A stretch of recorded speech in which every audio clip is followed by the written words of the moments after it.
இறைவன் என்னும் அமிர்தம் எப்படிப்பட்டவன் என்று கேட்டால், அந்த அமிர்தத்தை துளி துளி துளி துளியாக நாம் பருகத் தொடங்கினால் அந்த அமிர்தம் நமக்கு இன்னும் இன்னும் இன்னும் இன்னும் நிறைவை தரும். நிறைவு என்று சொன்னால் அது ஒரு இடத்திலே நிறைந்து போவது என்பது தானே அதுல உள்ள ஒரு பொருளாக இருக்கும். ஆனால் இந்த நிறைவு எப்படி இருக்கும் தெரியுமா?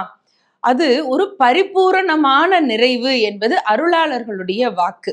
சிவபெருமானுடைய அந்த குமிழ் சிரிப்பு இருக்கிறது இல்லையா, அந்த இதழோரம் இருக்கக்கூடிய சிரிப்பு, அந்த குமிழ் சிரிப்பை பார்த்து கொண்டே இருக்கலாம் ஜென்மம் முழுவதும். அப்படி நமக்கு ஒரு இறை அனுபவத்தை தரக்கூடியவன் சிவபெருமான். அந்த அனுபவம் எப்படி இருக்கும்?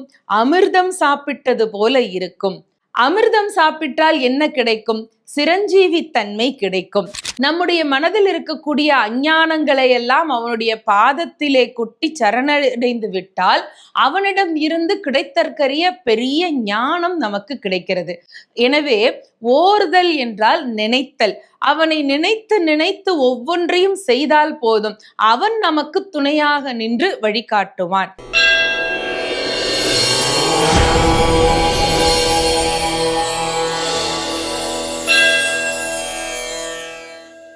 தெய்வத்தமிழ் டிவி நேயர்கள் அனைவருக்கும் அன்பு வணக்கம். சிவபுராணம் சிந்தையுள் சிவபெருமான் இருந்து அருள் புரிந்த உத்தமமான புராணம். திருவாத ஊராராய் இருந்த மாணிக்கவாசக பெருந்தகையினுடைய சிந்தையுள்ளே நிறைந்து அவரை புனிதராக்கி நமக்கெல்லாம் ஓய்வு பெறுவதற்கான உயர்ந்த ஒரு நூலை அருளச் செய்திருக்கிறார். அப்பேற்பட்ட சிவபுராணத்தை பற்றி நாம் தொடர்ந்து சிந்தித்துக் கொண்டிருக்கிறோம் நம்முடைய தெய்வத்தமிழ் டிவியிலே. இப்பொழுது எந்த வரிகளை சிந்திக்க இருக்கின்றோம்? ஆரா அமுதே அளவிலா பெம்மானே ஓராதார் உள்ளத்துள் ஒளிக்கும் ஒளியானே என்று என்கிறார். ஆரா அமுதே என்றால் அமுதம் நமக்கு தெரியும். அது எப்படி தெரியும்? அமுதம் என்று சொன்னால் நம்மில் பல பேருக்கும் அது ஏதோ இனிப்பு சுவை உள்ளதுதான் என்பது போல ஒரு மனத்திலே ஒரு எண்ணம் பதிந்து விட்டது. இன்னும் சொல்ல போனால் பாயசத்தை பார்த்து அதுதான் அமுதம் என்று சொல்லுபவர்கள் உண்டு. இன்னும் பலரும் பசி நேரத்தில் எது கிடைத்தாலும் அது அமிர்தம் என்று சொல்லுவார்கள். இன்னும் கூட குறிப்பாக சொல்லலாம், ரொம்ப தாகத்தில் இருக்கக்கூடிய ஒருவர் ஒரு வாய் ஒரு சொட்டு தண்ணீர் நாக்கில் பட்டால் அப்பா அமிர்தம் கிடைத்தது போல இருக்கு என்று சொல்லுவார்கள் இல்லையா? அப்படின்னா அமிர்தம் என்றால் என்ன? இந்த அமிர்தத்துக்கு என்ன சுவை இருக்கிறது? அது இனிப்பா, புளிப்பா, கசப்பா, துவர்ப்பா, கார்ப்பா, என்னதான் அதிலே சுவை இருக்கிறது என்று கேட்டால் எந்த சுவையிலும் இருக்காது. ஆனால் எல்லா சுவை உணவுப் பொருட்களையும் நாம அமிர்தம்னு சொல்லலாம். சரியா சொன்னா சுவையே இல்லாத தண்ணீர் மிகப்பெரிய அமிர்தம். வானத்திலே இருந்து வரக்கூடிய அமிர்தம் மழை தண்ணீர் என்பார்கள் பெரியவர்கள். இந்த மழை தண்ணீர் இந்த மண்ணில் விழுந்தால்தான் பூமி செழிக்கும். இங்கே அமுதம் என்று மாணிக்கவாசக பெருந்தகை சொல்லக்கூடிய சொல் இறைவனை குறிக்கிறது. ஆரா அமுதே என்று சொல்லுகிறார். நமக்கு பசிக்கு கிடைக்கக்கூடிய உணவு, தாகத்திற்கு கிடைக்கக்கூடிய தண்ணீர், அல்லது நாம பருகக்கூடிய பழரசங்கள், பாயசம் போன்ற மற்ற சுவையான எண்ணற்ற உணவுப் பொருட்கள், இது எல்லாவற்றையும் தாண்டி நம்முடைய ஆன்மாவை நிறைக்கக்கூடிய அமிர்தம் என்ற ஒன்று இருக்கிறது இல்லையா? உடல் வளர்ச்சிக்காக வயிற்று பசியை போக்கக்கூடிய உணவுப் பொருட்கள் என்பவை ஒரு பக்கம் இருக்கட்டும். இவையெல்லாம் ஒரு நேரம் நாம் சாப்பிட்டால் அடுத்த ஒரு நேரத்திற்குள் மீண்டும் பசியாக மாறிவிடும். அதனுடைய பயன்பாடு சில மணி நேரம் மட்டும்தான். ஆனால் இறைவன் என்னும் அமிர்தம் எப்படிப்பட்டவன் என்று கேட்டால், அந்த அமிர்தத்தை துளி துளி துளி துளியாக நாம் பருகத் தொடங்கினால் அந்த அமிர்தம் நமக்கு இன்னும் இன்னும் இன்னும் இன்னும் நிறைவை தரும். நிறைவு என்று சொன்னால் அது ஒரு இடத்திலே நிறைந்து போவது என்பது தானே அதுல உள்ள ஒரு பொருளாக இருக்கும். ஆனால் இந்த நிறைவு எப்படி இருக்கும் தெரியுமா? அது ஒரு பரிபூரணமான நிறைவு என்பது அருளாளர்களுடைய வாக்கு. அதனால்தான் மாணிக்கவாசகர் இறைவனை பார்த்து அமுதே என்று அழைப்பதோடு மட்டுமல்லாமல் ஆரா அமுதே என்று சொல்லுகிறார். ஆரா அமுதே என்று சொன்னால் இறைவன் எப்பொழுதும் தெவிட்டாத அமிர்தத்தை போல இருப்பவன். என்ன பெரிய உயர்ந்த சுவையுள்ள உணவு பதார்த்தத்தை கொடுத்தாலும் ஒரு கட்டத்திலே மனிதர்களுடைய வாக்கிலிருந்து வரக்கூடியது எனக்கு போதும் என்பதுதான்.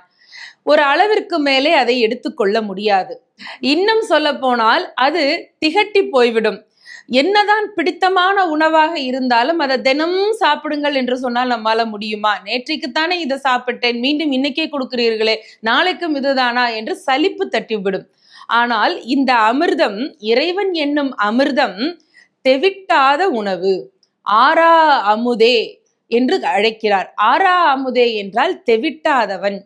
இந்த உலகத்தில் நாம் பிறந்த பயனை நமக்கு அருளக்கூடிய இறைவன் எப்படி இருக்கிறான்? என்றென்றைக்கும் முடிவே இல்லாதவன். அந்த சிவானுபவத்தில் திளைக்கக்கூடியவர்களுக்கு திகட்டுதல் என்கின்ற ஒன்று இருக்கவே இருக்காது. இன்னும் இன்னும் இன்னும் அவனுடைய திருவடியை காண மாட்டோமா? திருமுடியை தரிசிக்க மாட்டோமா? அவனுடைய பேரழகு ததும்பும் முதுக மண்டலத்தை தரிசனம் செய்ய மாட்டோமா? அந்த அற்புதமான ரூப சுந்தரத்தை பார்த்து பார்த்து வியக்க மாட்டோமா என்று நமக்குள்ளே ஆசை எழுந்து கொண்டே இருக்கும். மார்கழி மாதத்தில் திருவாதிரை நட்சத்திரத்திலே சிவபெருமான் ஆனந்த தாண்டவம் ஆடுகிறார் என்பது நம்முடைய ஐதீகம். அந்த நடராஜமூர்த்தியினுடைய தாண்டவம் மிக மிக அற்புதமான ஒன்று. இந்த பிரபஞ்சத்தின் இயக்கத்தை அதற்குள்ளே நமக்கு உணர்த்துகின்றார். அந்த ஆனந்த தாண்டவத்தை பார்க்கும் உயிர்கள் எல்லாம் ஓய்வு பெறும் என்பது சத்தியமான வாக்கு. அது ஆண்டுதோறும் அல்ல, தினம்தோறும், நாள்தோறும், நொடிதோறும் காண காண காண காண கண் கோடி வேண்டும். அந்த ஆனந்த தாண்டவத்தின் அழகிலே இடது பதம் தூக்கி இருக்கிறார், வலது பதத்தை தரையிலே ஊன்றி இருக்கிறார். இல்லை, முயலகன் என்னும் அரக்கன் மீது ஊன்றி இருக்கிறார். முயலகன் என்பது நமக்குள்ளே இருக்கக்கூடிய ஆணவத்தினுடைய சின்னம். அவனும் இருக்கும் வரை, அவனுடைய தலை தூக்கும் வரை நமக்கு இறை அனுபவம் வாய்க்காது. எப்பொழுது ஆணவத்தை அடக்கி இறைவனை நோக்கி நம்முடைய சிந்தையை திருப்புகிறோமோ அப்பொழுதுதான் அவனுடைய அழகு காட்சி நமக்கு தென்படும். இதை குறிப்பாக உணர்த்துகிறார். இப்படி நடராஜமூர்த்தியினுடைய ஒவ்வொரு அவயத்தையும் நாம் பார்க்க பார்க்க திரிபுரங்களையும் அளக்கக்கூடிய மிகப்பெரிய செஞ்சடை அவனுடைய சிரத்திலே இருந்து 4 பக்கமும் அப்படி விரிந்து பறந்து இருக்கக்கூடிய அந்த காட்சியையும் பார்க்கிறோம். ஒரு கையில் மானும் ஒரு கையில் மழுவும் அக்னியும் தூக்கி நின்று அவ்வளவு அழகான ஒரு காட்சியாக நடராஜமூர்த்தியினுடைய காட்சி இருக்கிறது. சரி, இதிலே நம்முடைய உள்ளத்தை கொள்ளை கொள்ளக்கூடிய ஒரே ஒரு அம்சம் இருக்கிறது. அது என்ன? கையில் இருக்கக்கூடிய அபய வரத ஹஸ்தங்களா அந்த காட்சியா, அல்லது கையில் இருக்கக்கூடிய மான் மழு அக்னி போன்றவையா, அல்லது இடது தூக்கி நிற்கக்கூடிய இடது பதமா, முயலகன் மீது இருக்கக்கூடிய வலது பதமா? இது எல்லாவற்றையும் தாண்டி சிவபெருமானுடைய அந்த குமிழ் சிரிப்பு இருக்கிறது இல்லையா, அந்த இதழோரம் இருக்கக்கூடிய சிரிப்பு, அந்த குமிழ் சிரிப்பை பார்த்து கொண்டே இருக்கலாம் ஜென்மம் முழுவதும். அப்படி நமக்கு ஒரு இறை அனுபவத்தை தரக்கூடியவன் சிவபெருமான். அந்த அனுபவம் எப்படி இருக்கும்? அமிர்தம் சாப்பிட்டது போல இருக்கும். அமிர்தம் சாப்பிட்டால் என்ன கிடைக்கும்? சிரஞ்சீவி தன்மை கிடைக்கும். சிரஞ்சீவி தன்மை என்றால் என்ன? மரணம் இல்லாத பெருவாழ்வு, நித்திய வாழ்வு என்று சொல்லுவார்கள் இல்லையா? அந்த நித்திய வாழ்வை தரக்கூடிய அமிர்தமாக இருக்கக்கூடியவன் சிவபெருமான். அந்த அமிர்தம் தெவிட்டாத அமிர்தம், ஆரா அமுதே அளவிலா பெம்மானே என்று. இந்த அத்தனை அழகையும் நாம் பார்க்க பார்க்க அதிலே ஒரு அளவே இருக்காது. கால நேர எல்லைக்குள்ளே இதை கட்டுப்படுத்தவே முடியாது. அந்த அருள் வெள்ளமும் நமக்கு அப்பேற்பட்ட ஒரு சுகானுபவத்தை தருகிறது. எனவே ஆரா அமுதே அளவிலா பெம்மானே என்கிறார். பெம்மானே என்றால் மிகப்பெரிய இறைவனே என்பதுதான். பெருமானே என்று சொல்கிறோம் இல்லையா, அதைத்தான் பெம்மானே என்று அழைக்கின்றார். அடுத்ததாக ஓராதார் உள்ளத்துள் ஒளிக்கும் ஒளியானே. ஓராதார் என்று சொன்னால் இந்த இடத்திலே ஓர்தல் என்றால் நினைத்தல். இறைவனை மனதிற்குள்ளே நினைக்க வேண்டும். அன்போடு நினைப்பது, பக்தியோடு அவனை வணங்குவது, இது மட்டும்தான் இறைவனுக்கு வேண்டிய ஒரே நிவேதனம். இறைவனிடமிருந்து நாம் எல்லாவற்றையும் பெற்றுக்கொள்ளுகின்றோம். ஆனால் நம்மிடமிருந்து அவனுக்கு என்ன கிடைக்கிறது? நம்மிடம் இருப்பதிலேயே அதிகமாக இருக்கக்கூடிய ஒன்று அஞ்ஞானம். அறிவற்ற தன்மை. நம்முடைய மனதில் இருக்கக்கூடிய அஞ்ஞானங்களை எல்லாம் அவனுடைய பாதத்திலே கொட்டி சரணடைந்து விட்டால் அவனிடம் இருந்து கிடைத்தற்கரிய பெரிய ஞானம் நமக்கு கிடைக்கிறது. எனவே ஓர்தல் என்றால் நினைத்தல். அவனை நினைத்து நினைத்து ஒவ்வொன்றையும் செய்தால் போதும், அவன் நமக்கு துணையாக நின்று வழிகாட்டுவான். அப்படி நினைக்காமல் இருக்கக்கூடியவர்கள் பல பேருக்கு தான் தான் எல்லாவற்றையும் செய்கிறோம் என்கின்ற அறியாமை இருக்கிறது.